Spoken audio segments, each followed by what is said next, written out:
everyone, we are back with another Nancy Drew no spoiler reviews, and today we're going to be covering the next 3 books in the series. So we're going to be covering books number 75, 76, and 77. But before we get started, if you guys enjoy these videos, don't forget to hit the thumbs up. It really helps my channel out a lot, so if you have been enjoying these videos, don't forget to hit the thumbs up. So as always, if you guys have been keeping up with my series, you know that there are a few things that we like to track throughout the series, one of which of course is how many orphans or partial orphans we have throughout the mystery. So I will go ahead and put the previous orphan count on the screen now, and I will let you guys know if we come across any more orphans in this mystery. Another thing I always like to do is I like to play along on my Nancy Drew bingo cards to play along throughout the mystery. This was something that I started a long time ago, and it has just been so much fun having these little bingo cards to see if I get a bingo by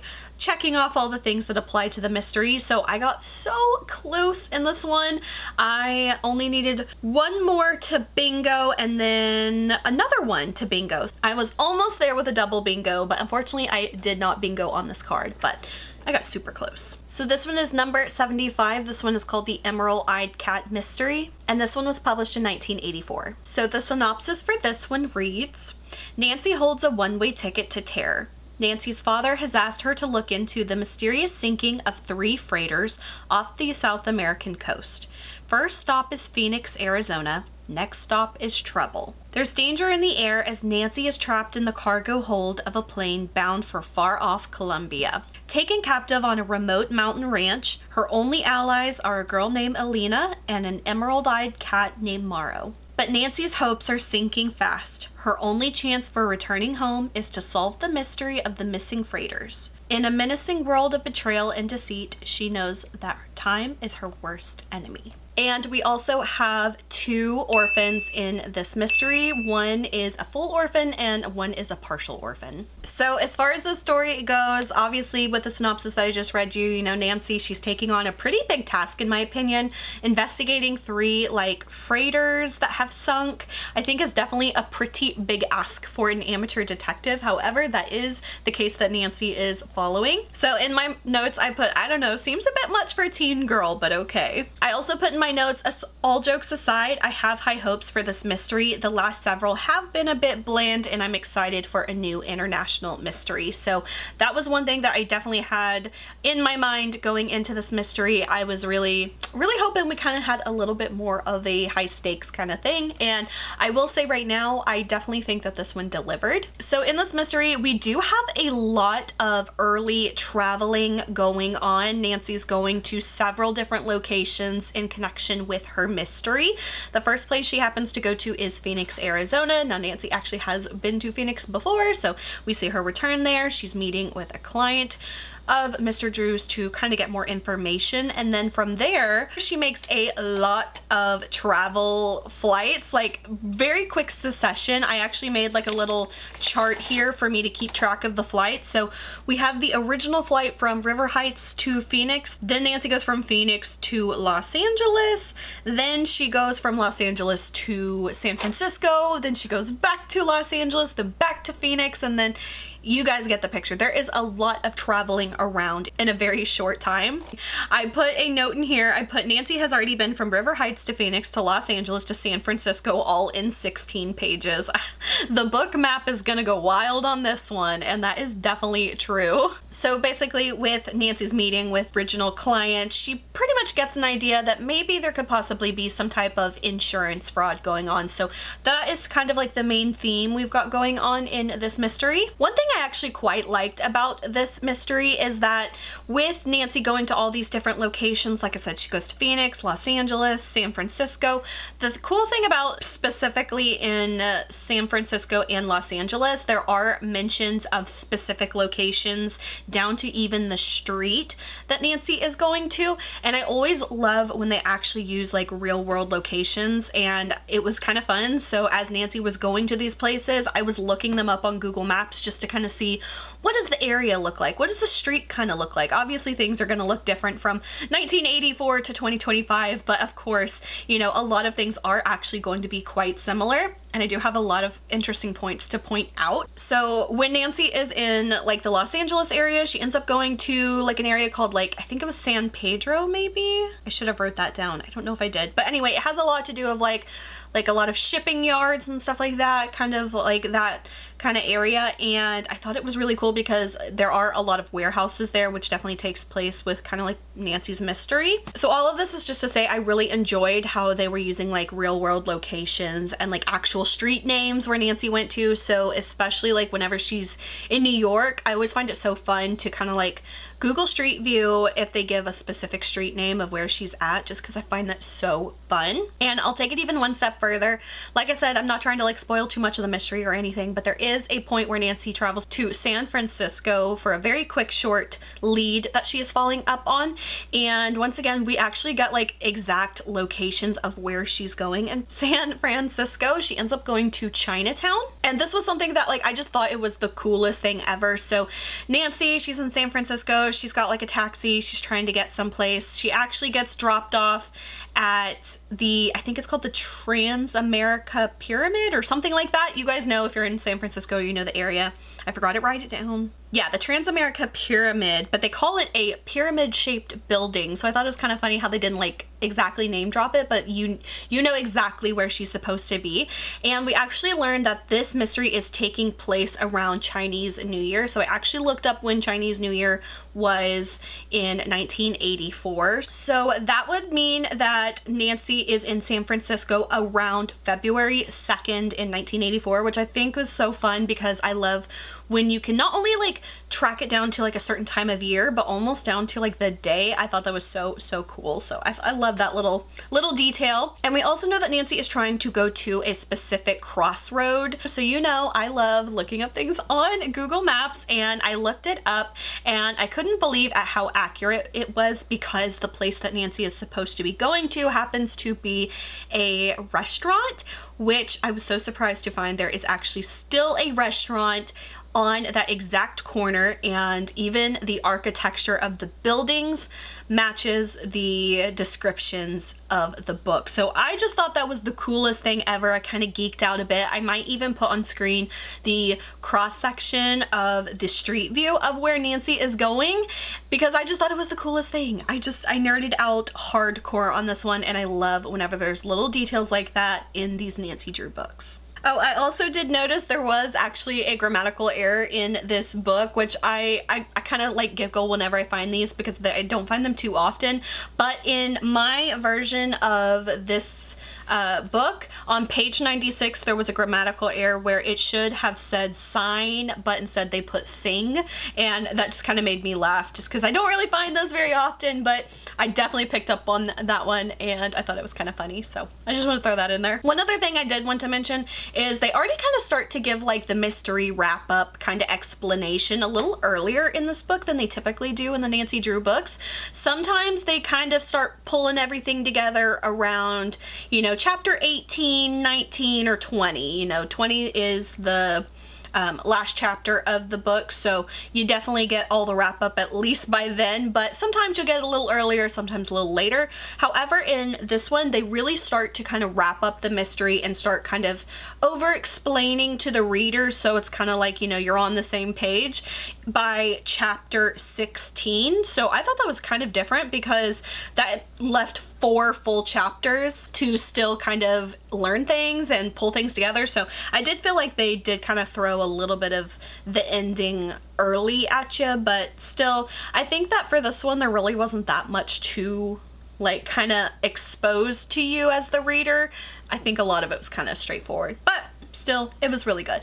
So one thing I definitely noticed about this book is that there is a very different kind of vibe to this book. As I was reading it, you know, I noticed right off the bat, I'm like, wow, everything's kind of progressing really quickly. Nancy's going all these places, she's doing all these things, and a lot of the times we see in mysteries, Nancy will either have like Bess or George tag along as kind of like her, you know, her sidekicks, but this is one of those rare mysteries where we do not really have any mention of like Bess and George are not present. I don't even know if they're mentioned. I can't remember if they're mentioned or not.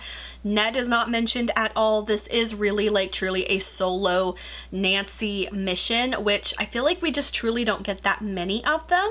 And so as I was reading this mystery, I definitely got the vibe, I'm like, everything's moving really quickly and it's very high stakes. It's very kind of like adventure and, you know, suspense and things like that. Really a lot of adventure is going on.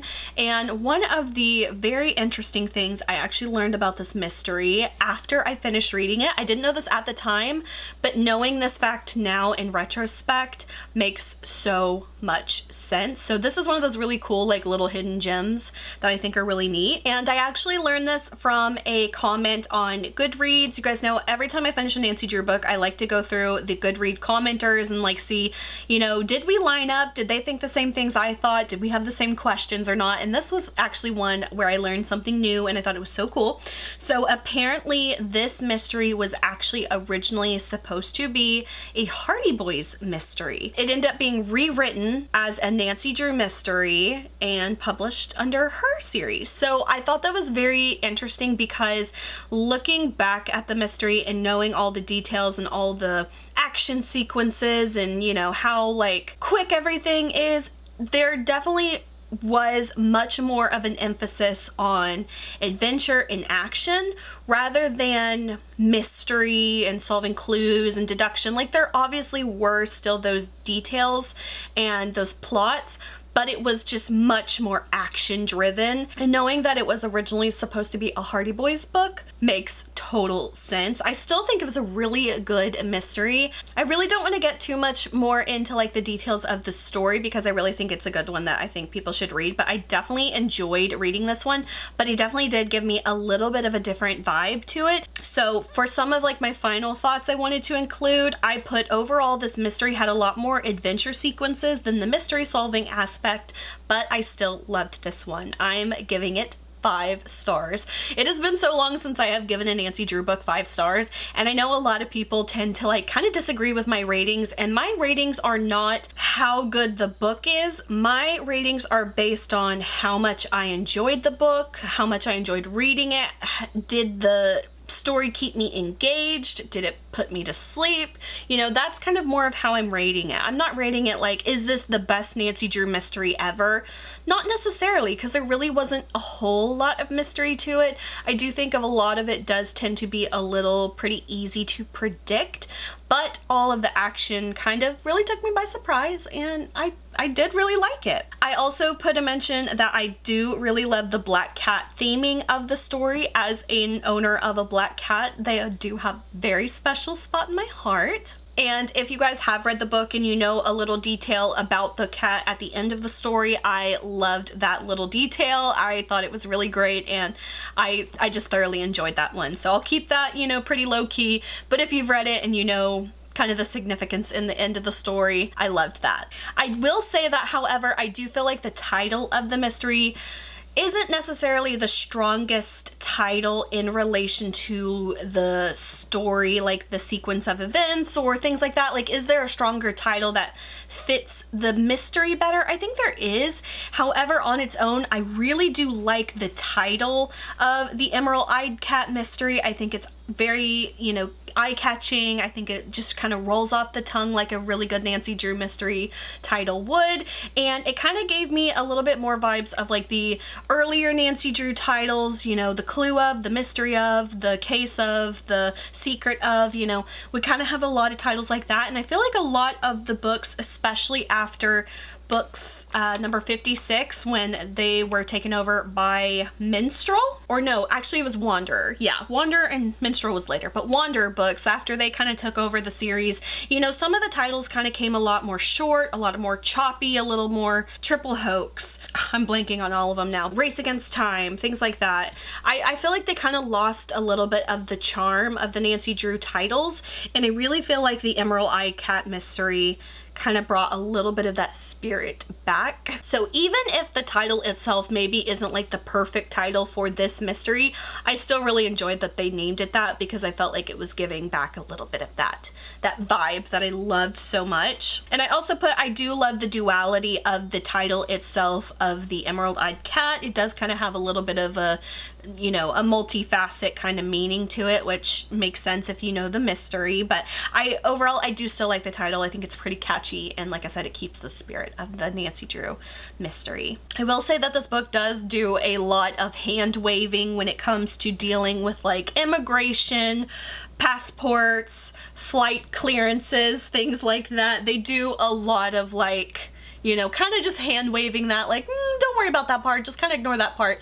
which you do kind of have to suspend your disbelief a little bit to, you know, make it through the story when it comes to that. And overall, I do think it's still a really good mystery. Yeah, so those are my thoughts on the Nancy Drew book number 75, the Emerald-Eyed Cat mystery. I think this one was definitely a really fun read. It definitely had a little bit of a different vibe to it. And like I said, Nancy really is on her own on this one, and you just kind of wonder a lot of the times, like, how's she gonna get herself out of this one? Of course, she does meet a few characters along the way who helps her, but, you know, as far as, you know, Nancy really leaning on Bess and George or Ned, that is not part of this book at all. So sometimes every once in a while it is kind of fun to see Nancy really stand on her own. So for the next book, we have number 76. This one is called The Eskimo's Secret, and this one was published in 1985. So the synopsis for this one reads, time is running out for Carson Drew. Ruthless thieves have kidnapped Nancy's father to keep him away from an important investigation. The key to where he is being held and to where a fortune in rare art has been hidden lies in an old Eskimo carving.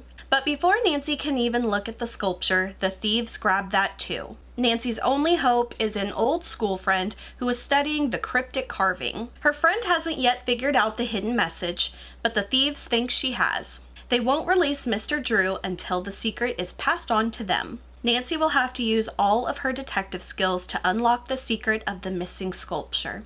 But she has to hurry or she may never see her father alive again. One other thing I will mention right off the bat, so it is called The Eskimo's Secret. I don't believe Eskimo is technically like the correct term that is used anymore. I believe it's Inuit. If that's not correct though, feel free to let me know. So for the rest of the book, anytime in place of the word Eskimo, I'm just going to refer to Inuit. So I definitely feel like the title of this one is just a little bit dated based on the word Eskimo. So for my bingo card, it is another near miss. I needed one more to bingo on this card. Unfortunately, I didn't get one, but still got very, very close to it. So we do have an orphan in this mystery, so add one to the counter. So starting off in this mystery, the first location we are at is actually Seattle, Washington. This is the first time Nancy has visited Washington in any of her mysteries. I will say, however, not very much of the mystery actually takes place in Seattle, so unfortunately that was a little bit of a bummer because it is just kind of like the starting point of the mystery, and then we go to other locations, which I will talk about in a minute. But we are starting out with Nancy and Carson are working together on a case with a woman named Helen Hagler. She is a foreign arts dealer and importer, and unfortunately a forged piece of artwork has come through her shop which has damaged her reputation. So Nancy and Carson are on the case,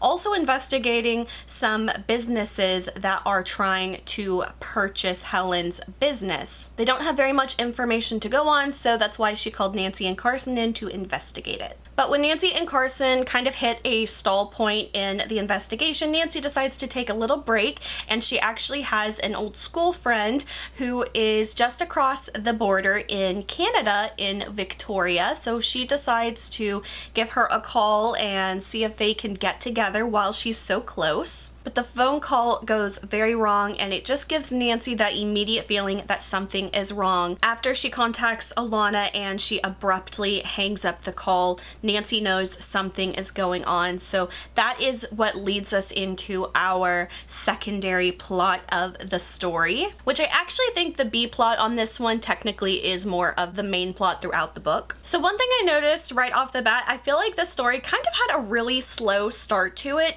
It was about 30 pages in and like nothing really had happened at that point. So I definitely say like this one is a very slow burn at the beginning, but it definitely does make up for it with a lot of action going on.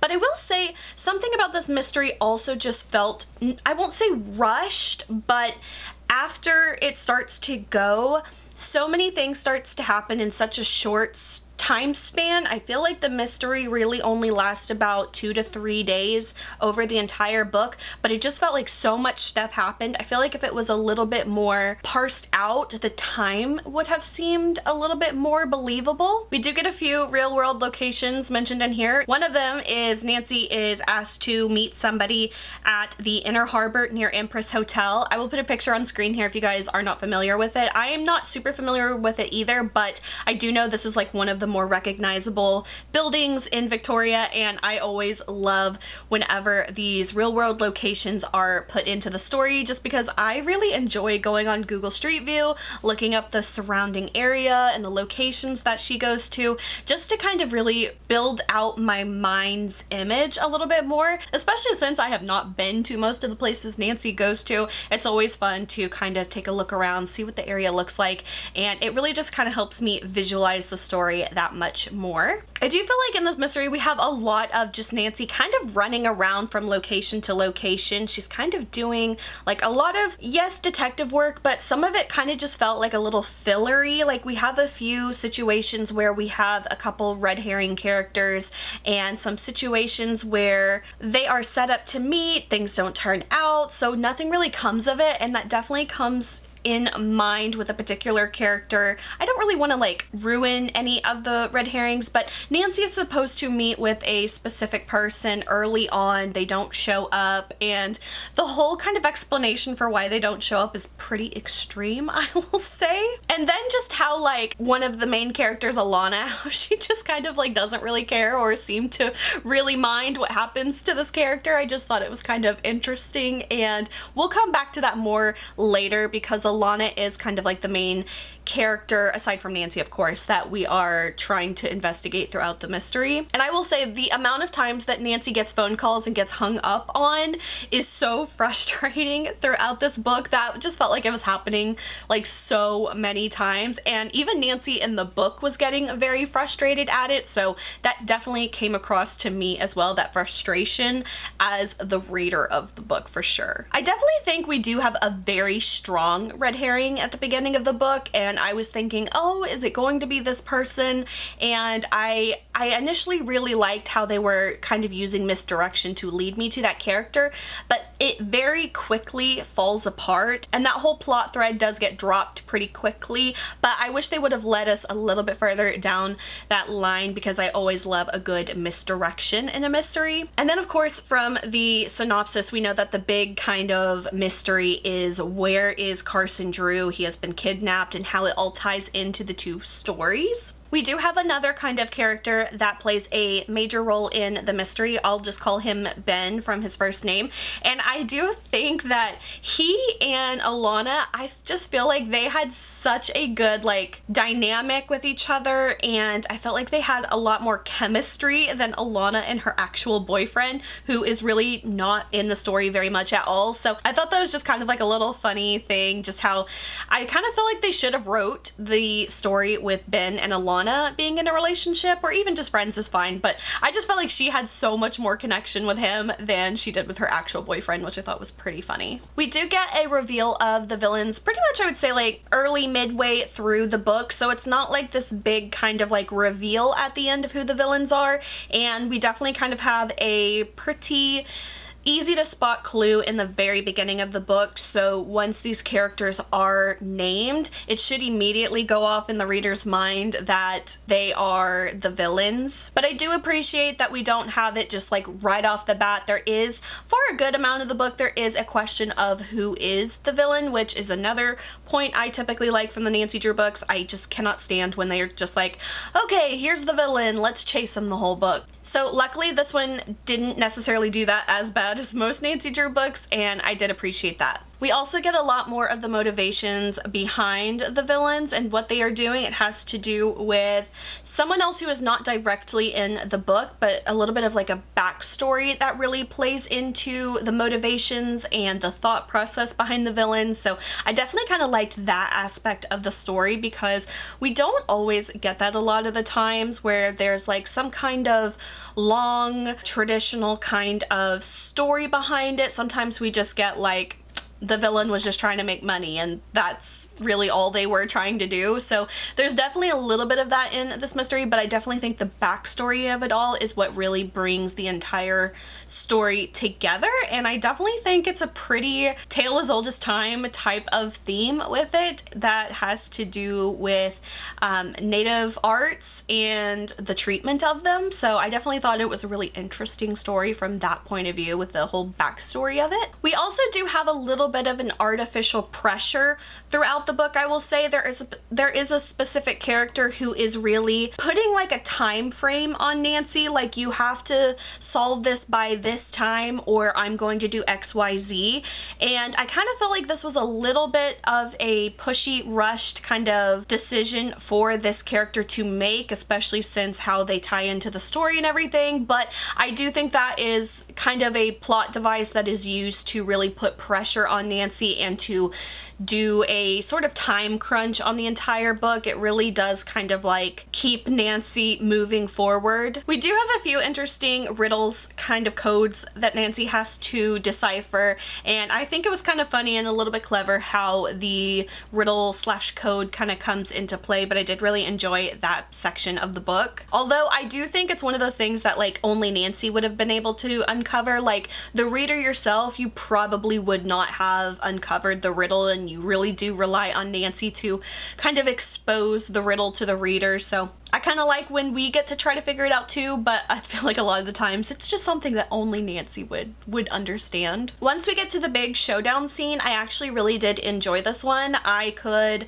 really picture in my mind the kind of atmosphere that was going on, and even though I couldn't like completely imagine like exactly what the location looked like, so much of the atmosphere and the vibes was really coming through from the reading, so I definitely really enjoyed that. So I thought it was a really good kind of like showdown scene, if you will. But then when it gets to like tying all of the story together, it kind of is a balancing act between Nancy and Ben, really like exposing the entire narrative of the story, and I think it's an interesting one. However, I do have a bit of a bone to pick with this book, and specifically with this cover version of this book. I do have to say, whenever I first looked at the book, I was like, okay, we're gonna have Nancy in a really scary situation. Kind of looks like she's in a wintry scene, like in the tundra of Canada, and it looks cold, and she's being attacked by a grizzly bear.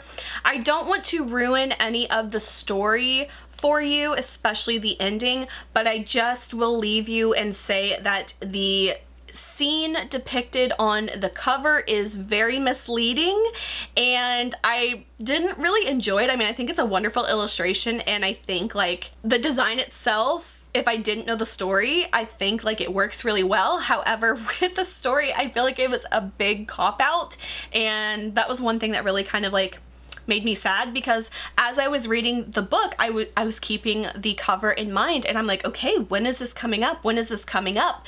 And so I was getting down to the wire of the book, and I'm like, this scene has still not come up. Where are we going to see this? So when it finally does come up, I do have to admit I was a little bit let down at how it was all portrayed.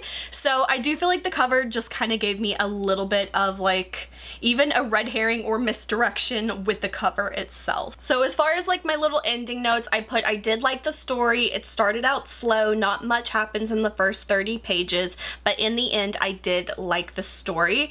And I also said I felt like there was a lot of filler kind of things going on, but I would still rank this one 3 stars. I thought it was a very interesting book and another really fun, different international mystery that we haven't seen before, especially with the location of it. We don't get very many like wintry or non-summer scenes or locations or vibes to the books. Now this one never explicitly stated that it was winter, but the image on the cover did kind of give me that vibe, but I think it probably could have been more of like fall to winter, but I mean, it was still never really explicitly stated, but it definitely gave me a little bit more fall wintry vibes without them saying that. I did put, I feel like they should have just made the whole story take place in Victoria, because with it starting out in Seattle, you're really only in there for like a few pages, and there's not really much of the setting. There's not really many descriptions of Seattle. She's not really doing much in Seattle. It's just kind of like the starting point,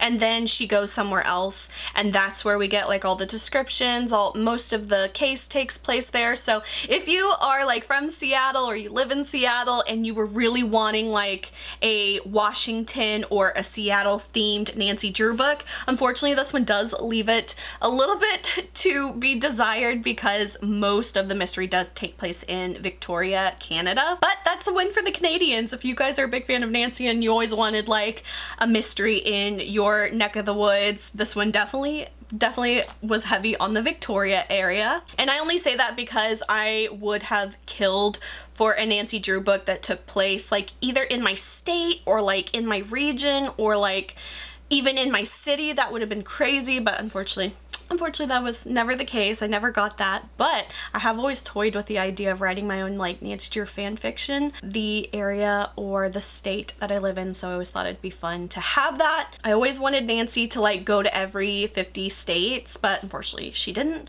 She just has to go to New York for the like 100th time. But overall I will say it was fun to see Nancy in a very different area than she has been before. We also don't have any mention of Bess and George. I don't even think they're mentioned. They're definitely not in the mystery at all, so we have definitely seen the last several handful of books, Nancy has really either been solo or partnered with someone else, one of the characters in the book, and I kind of miss the dynamic of Bess and George. We just haven't seen them in so long, so definitely kind of am hoping over the next few books we do get to see a little bit more Bess and George, because I do kind of miss them, to be honest. Like, don't get me wrong, I love a good shake up every once in a while, but this one has just felt like the last several books they had just been like MIA. Same thing with Ned. I kind of like, you know, when he's there a little bit and, you know, pops in at convenient times, but it's definitely an interesting how Nancy's been pretty solo on these last few. One thing I could not forget to mention though is the amount of errors I found in this book. I do have to say there are very few errors I actually find in Nancy Drew books, and whenever I do find them I kind of like think it's really,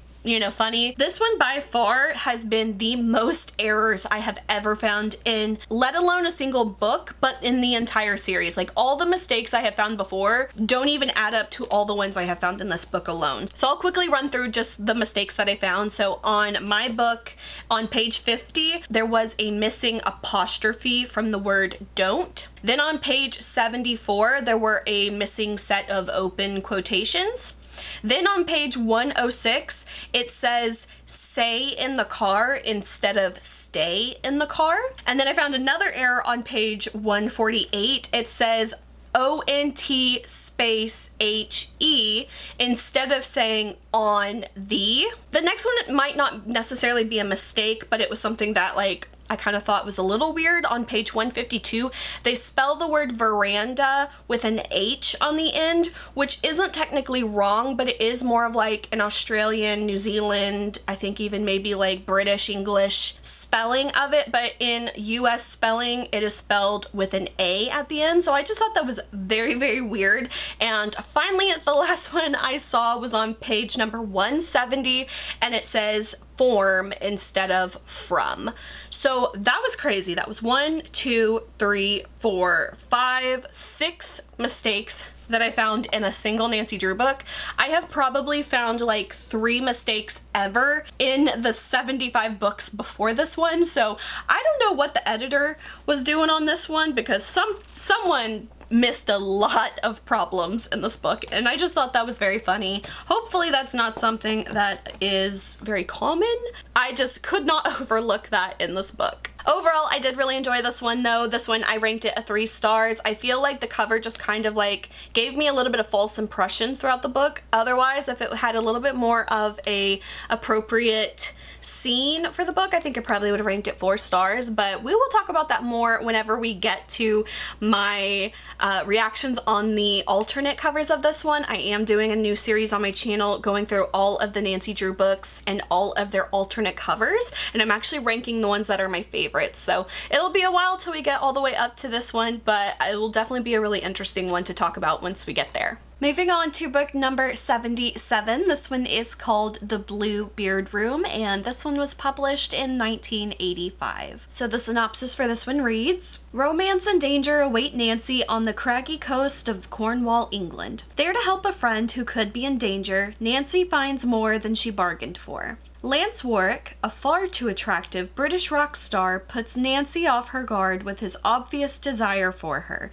but she's too busy to give in to her fluttering heart. Rumors of an ancient witch coven still practicing their evil frighten Nancy, but no more than the very modern suspicion that a deadly drug ring is operating on the same shore. A young village reporter, not without his own charms, offers to help Nancy as she attempts to uncover the truth about this tiny secretive village. Will what she finds solve the mystery and save her friend, or spell the end to Nancy's sleuthing forever? So for my bingo card for this mystery, I have to say I was not really that close at all on this one. I guess I just either didn't pick a very good card for this one, but I needed 2 of them to get to my closest bingo, but no bingos for this book. And then of course for the orphan counter, we technically do have a partial orphan in this mystery, so we'll add 1 to the counter.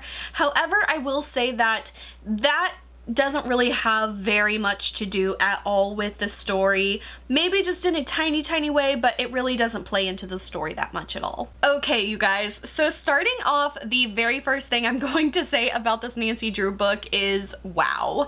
And this is definitely one of the Nancy Drew books that first off, I would say this is not one I would recommend for younger kids to read. Like, I know that Nancy Drew, it's still very PG in ways, but this one does have a very different vibe to it, and it does kind of take on more of a slightly older kind of demographic, I would say, with the writing in this one. There is definitely a vibe shift in this book, and I'll come back to that one in just a little bit as to why. However, this one does have a lot of very interesting kind of plot points or subplots and things that I was just thinking probably wouldn't recommend this one for anyone younger than, you know, I don't know, maybe like 14-ish. It does talk a bit about drugs and witch covens, and there's definitely a bit of a romance aspect to this Nancy Drew book that is very different than most Nancy Drew books, I will say. So just be a little bit warned on this one. If you are reading these to maybe a younger Nancy Drew fan, this might be one I would probably skim through first, or, you know, pre-read and then decide on your own if it's appropriate or not for your younger readers. Still nothing that is anything more than PG, I will say. There's nothing, you know, truly scandalous in here, but you know, just be aware of that. So for my thoughts on this book, so the very first thing I put in my notes was, once again, we have the false fact that George's name is actually Georgia and she just goes by George. We know from an earlier Nancy Drew book, like way earlier, I feel like it was around like the ski jump mystery or something. I can't remember exactly which book it was mentioned in, but around that time period, we actually learned that George's name is not Georgia, it's just George, because her parents thought they were having a boy, and then whenever she came, they realized she was a girl, and they just decided to keep the name anyway. But there was another Nancy Drew book where they falsely state that her real name is Georgia and she just goes by George, but once again, that is reiterated in this book. However, I would call that a false fact based on previous Nancy Drew canon. I put in my notes, I'm hoping Bess and George will be included in this mystery. I kind of miss them, to be honest. past. Now, I will give a slight little, not spoiler, but I will say, unfortunately, I was let down because this is another one of Nancy's more like solo missions.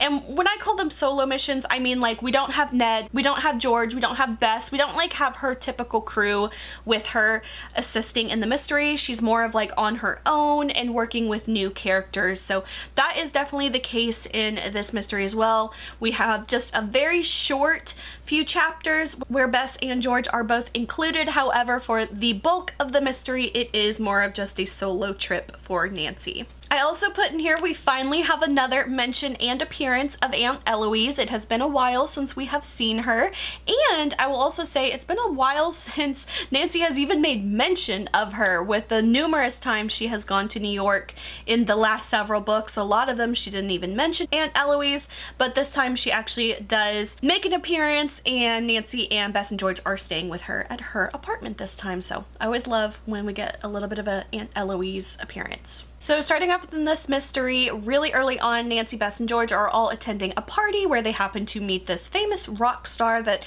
they are a big fan of his band called Crowned Heads. Once again, this isn't really a spoiler because if you read the synopsis, you've already kind of get where this is going, but we actually learn that Nancy and Ned have decided to date other people at this point in the book. So that is definitely a big topic that we will see throughout this Nancy Drew book, but I did find that a little bit sad on one hand, but also exciting on the other hand. So while Nancy's at the party, she meets a woman named Olive Harwood, and she brings Nancy to her newest case involving her daughter Lisa. Now, I did make a mention that they have already used the name Lisa before, at least one time that I can remember in recent past, and the last time we had a character named Lisa was in The Clue in the Ancient Disguise. So it was a little bit like, oh, they could have given her any other name. Why do they repeat names so often? So we do have another Lisa in this book. And basically the gist of the first mystery is that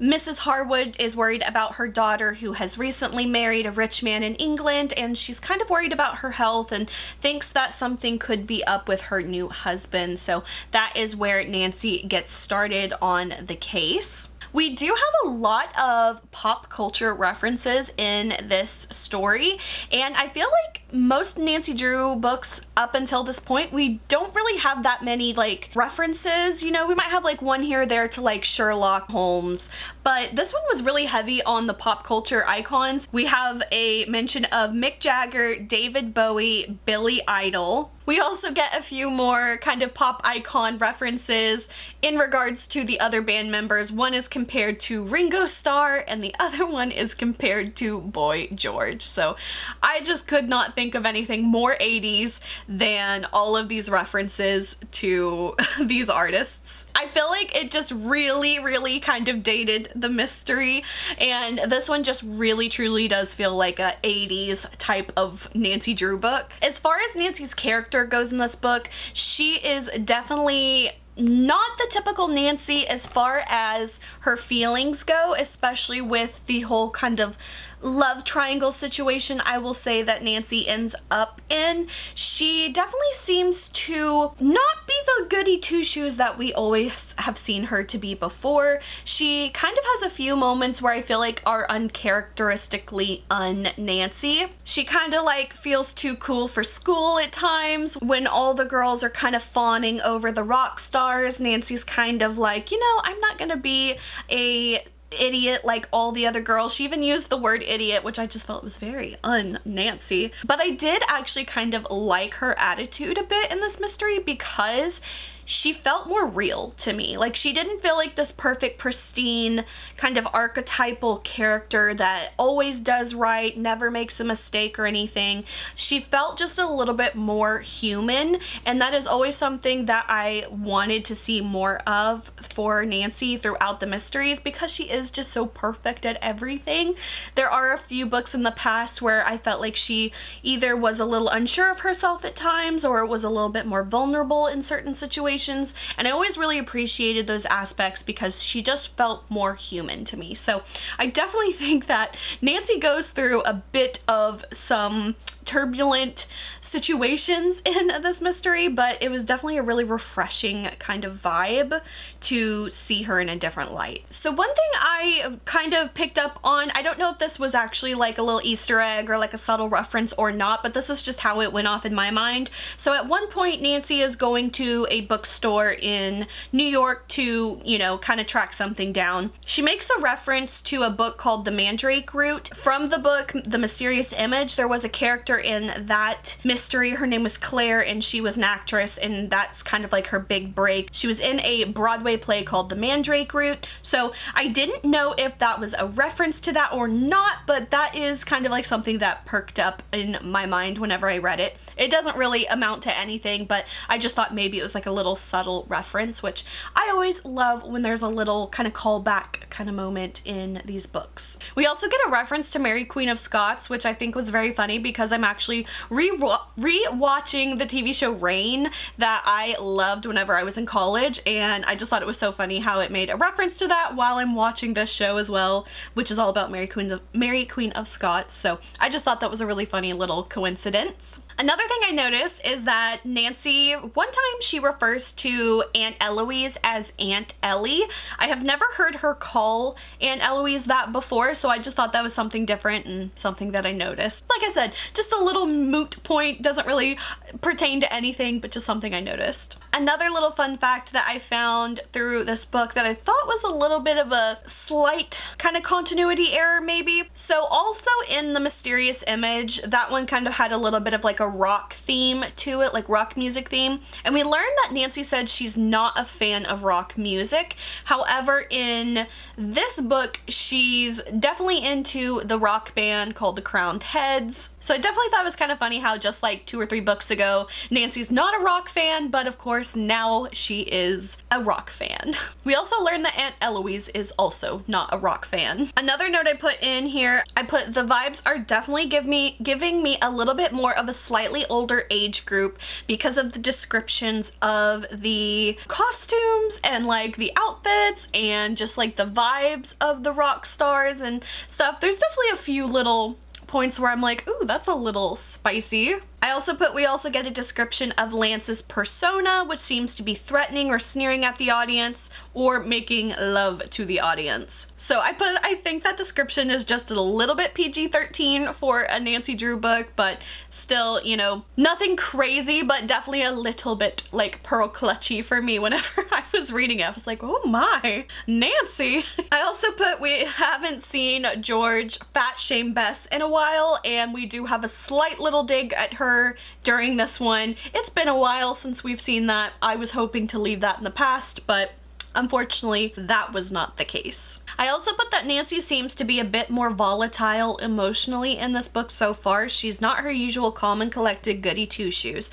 She questions herself and feels silly, and she even thinks she's an idiot for falling for the rock star's flirting. She even seems to have some type of resentment against another character who is involved with the band. So at this point, there is a big discovery that Nancy makes with along her personal belongings. And this one at first, when I was reading it, I was like, is that what that's gonna be? And I'm like, surely not. And then of course, when it is confirmed, I was like, wow, that was almost a really, really bad situation that Nancy was about to find herself in. The next point that I thought was really, really interesting, this was actually a foreshadowing moment. We don't really get these very much at all in the Nancy Drew books other than in the original hardback yellow covers of the Nancy Drew books.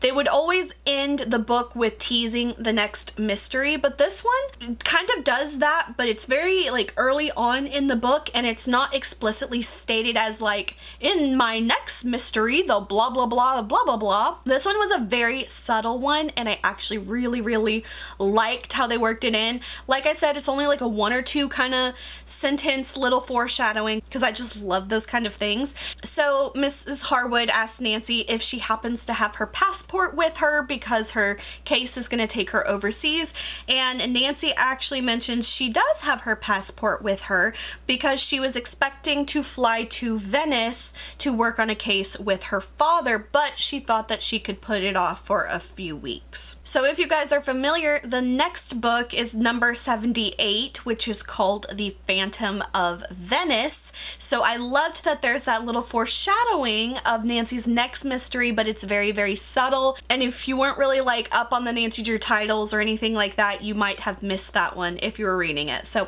I just thought that was a really cute little detail. I love when they do stuff like that. I'm hoping they do more of it in the future. To me, I just really enjoy it because I feel like it kind of ties the books ever so slightly together, just a little bit more, because all of the Nancy Drew books are their own individual stories. You guys know they don't, you could read them in any order you want and it really doesn't affect anything, but I love when there's these little through strings that connect the books together. So I just really, really love it. So I definitely noticed that one right away. Another little funny part that I mentioned in this one was that Nancy, of course, is kind of more on her solo mission, so she's going to be going overseas, and Bess and George were kind of like, oh gee, I wish I could go, and Nancy basically just says, oh well, maybe next summer. So I just thought it was really crazy how all the time Bess and George are always inseparable with Nancy, but she's definitely more of a lone wolf, I will say, in this era of books. Another small detail I really enjoyed is when Nancy actually gets to London, and they mention that she has been there before, which we do know is actually true because Nancy originally visited London very, very briefly in The Ringmaster's Secret. It was such a short sequence. It wasn't really like that drawn out or, you know, described or anything, but we know that she has been to London before, so I like that they mentioned that she has seen it before, but she loves to see it again. So she kind of goes through like a sightseeing kind of adventure where we get a lot of info dumping and all of that, but I love that they mentioned that she had been there before. Another continuity error that I noticed is that there's one point where Nancy is driving in England, and it says that Nancy has never driven before on the left-hand side. However, I think this is a continuity error because of the clue of the whistling bagpipes. Nancy drove in Scotland, and Scotland also drives on the left side of the road. So that was definitely an error. She has definitely driven in the UK before. Another clue we know once again River Heights is in the Eastern time zone because she makes a mention to London being 5 hours ahead. We've kind of known this for a long time now that River Heights is definitely East Coast. It goes back and forth a lot between the earlier books and this era of books, but it has consistently been East Coast kind of area implications. So the rest of my notes kind of go more into spoiler territory, so I don't want to put you guys through any of that, so I will kind of skip on to some of my final thoughts for this mystery. Now, I will say, before I give you guys my ranking, I always give my rankings based on how much I enjoyed reading the book, not necessarily like how good is the book, how well written is the book. I just base it off of like how much I enjoyed the book. Now, this one I will say is a very hit or miss book for a lot of Nancy Drew readers. I definitely think that a lot of people tended to not like this one. However, for me personally, I actually ranked this one 5 stars. It was kind of one of those Nancy Drew books that I just couldn't put down. It was a real page turner for me. I read this one really quickly. I read it in about, I think maybe like 2 days, 2.5 days or so, probably about 3 or 4 sittings. So for me, when I can commit to like reading the Nancy Drew books that quickly, it typically means I either really enjoyed the book or I really didn't like it and I was just trying to get through it. So for me, for this one, I actually really enjoyed it for a lot of reasons that I think a lot of people would not like it. So of course, I actually found the whole kind of like romance angle and interpersonal relationship angle of this book to be really interesting and really fun to read and just different, because I know a lot of the Nancy Drew books in the past, we don't always get a lot of like insight into Nancy's thoughts and feelings. It's definitely more of like just a third person kind of narration, especially in the older books. But I really did enjoy kind of having that kind of like internal monologue that we get to see that Nancy is having throughout the mystery. I will say that I do think that the romance aspect and the will she won't she kind of plots kind of seem to be a little bit more in the foreground, whereas like the actual mystery and everything tends to be a little bit more removed. But I actually still really, really enjoyed this book. Like I said, I think it skews slightly older for the readers, and the reason why that is the case is because this book, 77, and the next book, 78, The Phantom of Venice, are actually, it was kind of like a test trial for the Nancy Drew Files book series. So these books that were taken over and published under Wanderer, these 77 and 78 were the last two books that they had in the Nancy Drew mystery before they kind of retooled it and it was taken over by Minstrel. So there was actually, after this book, number 78, they actually took a 2-year gap off of publishing Nancy Drew books before they came back. So I kind of grouped these like into an era. So for me, book 1 to 56 are the originals. So I just call that like the original Nancy Drew era. Of course, there were revisions in the Nancy Drew 1 through 56, but I just refer to those as the original era. And then from 57 to 78, I consider that the Wanderer era. And then from 79 to, shoot, it was a long one. I can't remember how many books, maybe like in the 160s. So from there, that I consider the Minstrel era. And then after that, we have the Aladdin paperbacks. And so I kind of consider like Nancy Drew to really have like 4 distinct eras in the total series of the 175 books. So that is actually why the tone and the vibe of this mystery definitely feels a lot different than the ones before it, and definitely the original era, very different from those as well. I also, for my final notes, I put that I really enjoyed reading it. It was definitely a very saucy kind of Nancy Drew book compared to the regular ones. I did put, though, I felt bad that Nancy's kind of gallivanting all across England while, you know, things are kind of up in the air with Ned, and how Nancy's really just kind of like feeling herself and exploring herself.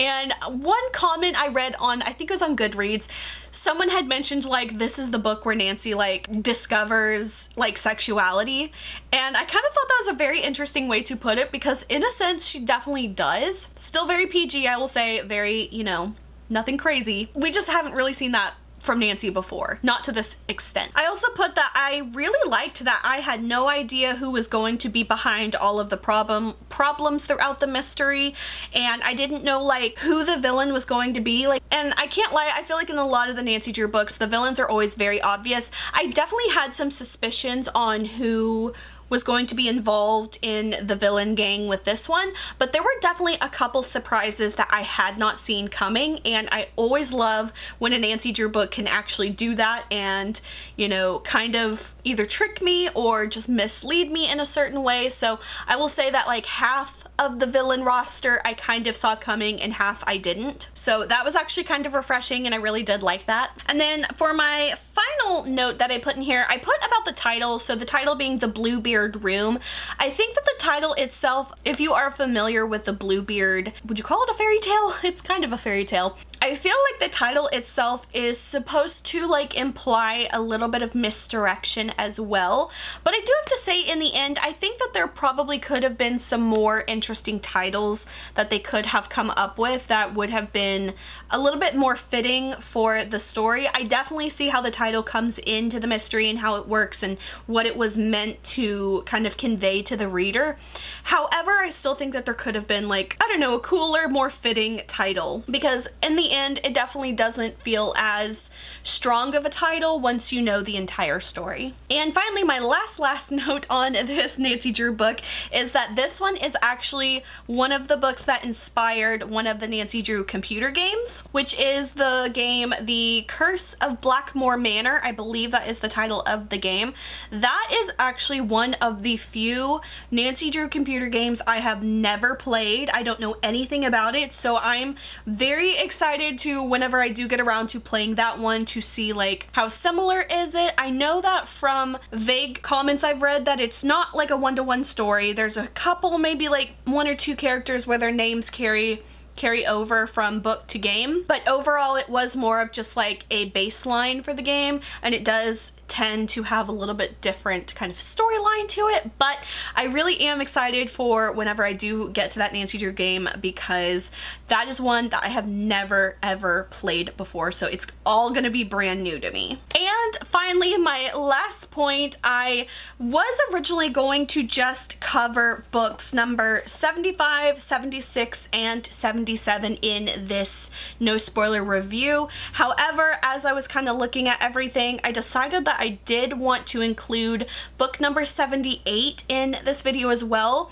And that one is, of course, The Phantom of Venice. I'm actually almost done with reading that one. I have just a few chapters left, so I'm gonna have to finish that one tonight and come back and record more of my thoughts on that book. But the reason why I decided to include that one is because that one is the last in the Wanderer era of Nancy Drew books, so I didn't want to like include that one in the next video and just have it like mixed in with the new era. So that is why we're going to be including that one, and we're going to go ahead and jump into the final book for this era and for this video. This is number 78, The Phantom of Venice. This one was published in 1985. So the synopsis for this book reads, Romantic Venice provides the backdrop for Nancy's latest fast-paced adventure. The winding canals, ancient public squares, and Renaissance palaces holds the clues to a kidnapping case that has the Venetian police stumped. The murder of an American artist also has never been solved, and it's up to Nancy to track down the culprits. Could the two cases be connected? A world-renowned glassblower has been kidnapped, putting his life in danger and holding up the sale of his glass factory. Nancy thinks the criminals are after more than just the ransom, but needs the help of an attractive American man working at the glass factory to prove it. Gianni, an alluring but far too egotistical Italian, keeps Nancy on her toes and on her guard as she feels the pervading sense of danger mount. Can Nancy solve the puzzle before it's too late? So for my bingo card, I did not bingo this time. I didn't really get too close. I needed like 2 more at least to bingo, so I didn't get the closest. And then for the orphan counter, I will say we have a partial orphan, but I'm gonna put a little asterisk on this one and we'll leave it at that. So the very first thing I thought about this book before we even get into like the contents of the book was that I was very surprised that Nancy is already once again going back to Venice. Not too many books ago in The Mystery of the Winged Lion, Nancy also went to Venice. So I just thought it was a really interesting choice that they would have her go back to Venice so short in between books as far as like the entire series goes. That's also another kind of like little complaint I have with some of the Nancy Drew books, especially like with how many times she goes to New York and how many times she goes to Florida. I would have loved had they kind of like varied things out a little bit more, but I did find it kind of interesting that she goes back to Venice so quickly in the scheme of the entire series. This is also another one of the Nancy Drew books that there is a computer game based off of. Now, it has been so long since I have played the Phantom of Venice computer game, so as far as like the storyline of the game versus the storyline of the book, I do not remember at the moment like how similar they are or not. I do want to go back and play all the Nancy Drew games. I'm kind of trying to figure out how to do all that because I kind of want to like make it a series on my channel, but I kind of got to figure out all the tech stuff before. So even though I don't remember like the specifics of the video game, I do remember really liking the video game. So I don't know how similar they are or not, but I do want to eventually go back and play it. So another thing about this book, this one was actually the very last book that was produced by like in the Wanderer kind of sub-series. And if you guys remember from the last part, number 77 and number 78 were kind of like backdoor pilots for the Nancy Drew Files book series that came out very shortly after this. So once again with this one, if you read number 77, The Bluebeard Room, you know, like it had a very different kind of tone to the Nancy Drew books. It was definitely a little bit more romanticized and dramatized, and not as much was focused on the mystery itself, but more about Nancy's kind of ever-changing romantic situations that she is in. Once again in this book, it is mentioned that she and Ned are kind of on, you know, the rocks at the moment. They're taking a break from each other, so that kind of subplot line definitely follows through with this book, with Nancy having 2 different romantic interests in the book. So starting out in the book, Nancy is on her flight on the way to Venice, and she's kind of like thinking about Ned, and she questions whether she is in love with him or not, and she also says that their relationship has cooled a bit, but she wonders if her feeling safe and stable with him is love or not. So she's definitely kind of giving us a little bit of insight into her relationship troubles, and she is definitely, I will say, taking full advantage of being on a break from Ned in this book. So in my notes I put, poor Ned, but also good for Nancy for playing the field a bit. It's nice for her to not be chained to him for her whole life. I hope this one is a juicy book. And I definitely think, for me personally, it definitely had a bit of juiciness to it. As far as Nancy Drew world goes, I would say it's pretty juicy and scandalous, but like in like real world terms, it's pretty tame and pretty mild, I would say. But it just kind of depends on the mindset you're approaching this from. So one little funny fact that I really enjoyed, Nancy's on the plane and she's reading a book, and she happens to be reading a mystery novel. So I thought that was pretty funny, and I put, of course, she can't get enough mystery in her life. Once again, in my notes, I put, I love that they make a tiny mention to Nancy's last case in England. These are the tiny details of continuity that I love when they make it into the book. So they made a little mention of her last mystery, so I always enjoy when I see that. So basically, as Nancy's on her flight, she meets another girl who is flying over who has a father who lived in Venice and has recently passed away, so she's traveling there to collect his personal belongings. We actually do have a mention that the girl Tara that Nancy just meets on the plane, that her parents are divorced. I believe this is actually the very first time we've ever had a mention of divorce in any of the Nancy Drew books, so I thought that was a very interesting, kind of like a first in the series, especially with like it taking place around the 80s. You know, I think divorce definitely kind of became a little bit more normalized and common around that time, so I thought it was very interesting how we see that reflected in one of the characters. So another little interesting fact that I noticed is when Nancy and Tara arrive to Venice, they're talking about where they're staying, and Tara is actually staying at a pensione, and it's called Pensione Dandolo. So if you remember from the Mystery of the Winged Lion, there is a character that Nancy is kind of like working for in that mystery, and her name is also Dandolo, her family name. So I wonder if that was kind of like a nod to that. I feel like it would have to be, otherwise that would be an insane coincidence if it were not intentional. So I'm leaning to believe that that was a little callback to the Dandolo family from the first book. So very shortly after that, Nancy ends up meeting a mysterious character named Gianni Spinelli, who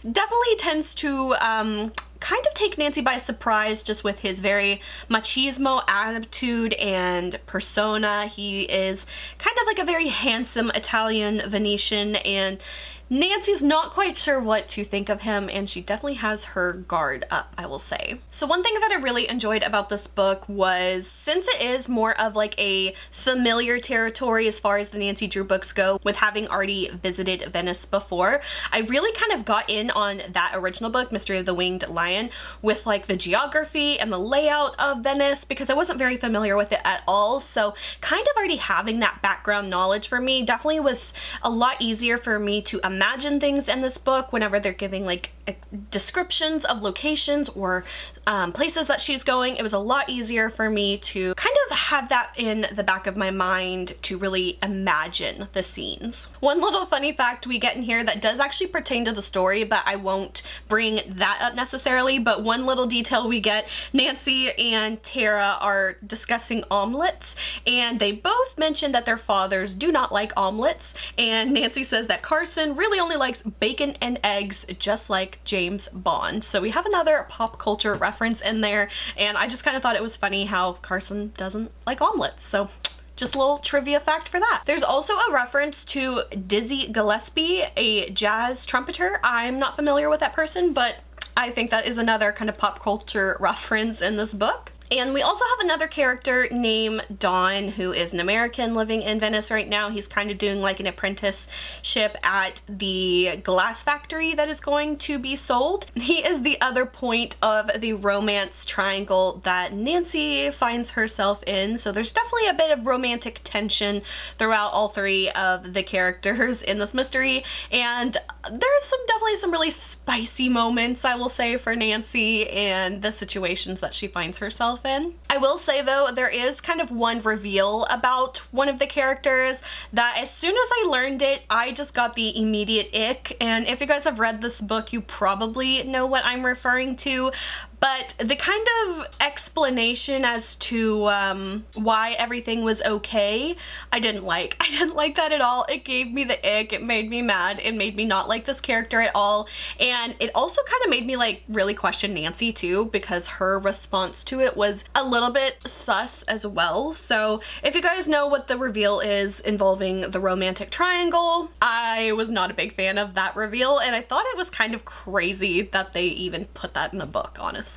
As far as a few mistakes that I found in the book, really the only one I could find was starting around page 135, and instead of spelling kidnappers with 2 P's, they constantly just spell it with 1 P, which I thought was strange, especially since they spell it correctly on the back of the book, but for some reason they continuously spell it kidnapper with 1 P for several times. I'm not sure why they did that or not. So I will say for like the whole kind of like reveal at the end, I have to say I was a little bit surprised. I definitely had my suspicion on a few people, and I was like kind of half right, but there were definitely a few I had not seen coming, and I kind of don't know if I just missed the little clues or the little threads throughout the book that's supposed to lead you to these specific people, but either I missed it or I just don't think it was there. So I did feel a little bit kind of like caught off guard whenever the big kind of villain reveal showdown shows up at the end of the book,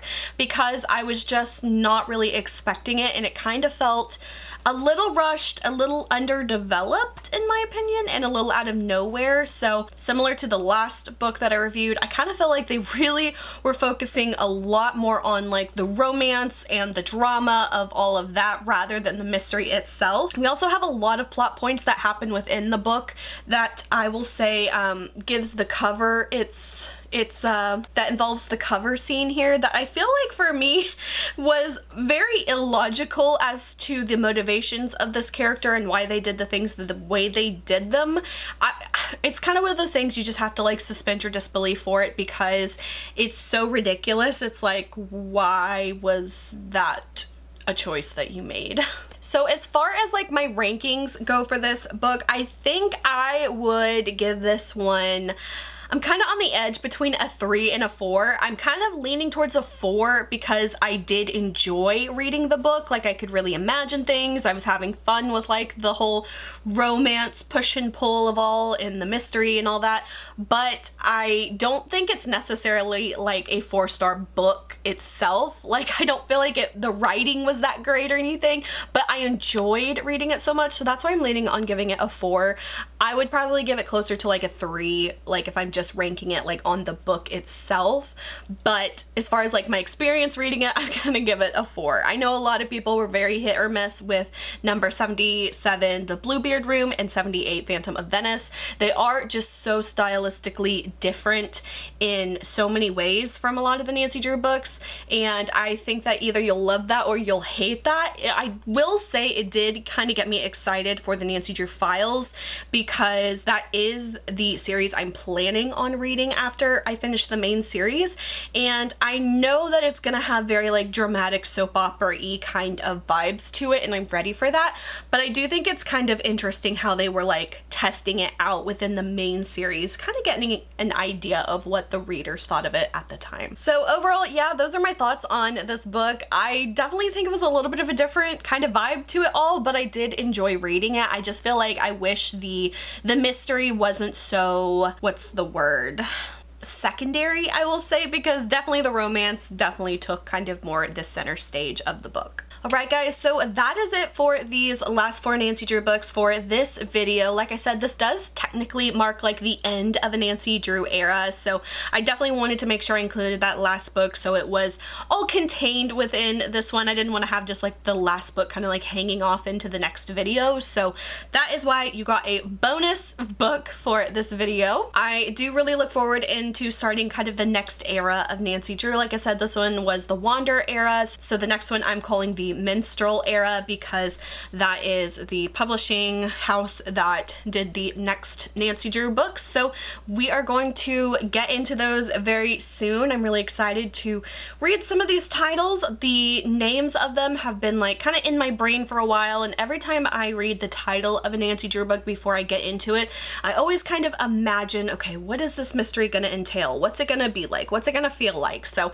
I always have a sense of excitement when starting a new Nancy Drew book, so I'm definitely looking forward to continuing on the series with the next kind of era. So that is it for this video. I hope you guys enjoyed. If you did, please like and subscribe. You can follow me on social media. Links are below. And until my next video, I will talk to you guys later. Bye.